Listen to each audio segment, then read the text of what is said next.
देश विदेशबाट आउनुभएका सम्पूर्ण महाधिवेशन प्रतिनिधि कमरेडहरूलाई हार्दिक नमस्कार अभिवादन गर्दछु।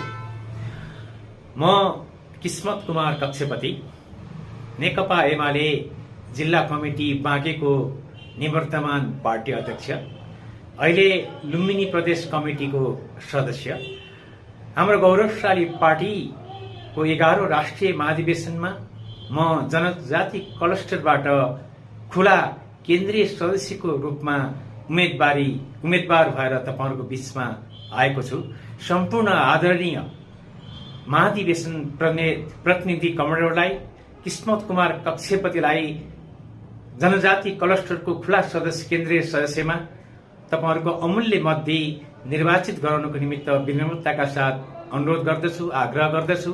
म जहिले पनि राजनीतिकलाई पेशाको रूपमा होइन, सेवाको रूपमा निरन्तर लिँदै आइराखेको छु र नेकपा एमालेलाई यो देशको, यो राष्ट्रको निर्णायक शक्ति निर्माण गर्नको निमित्त इमानदारीताका साथ, कर्तव्य निष्ठाका साथ लाग्नको निमित्त पनि तपाईहरुको बीचमा म प्रण गर्दछु। धन्यवाद, अभिवादन।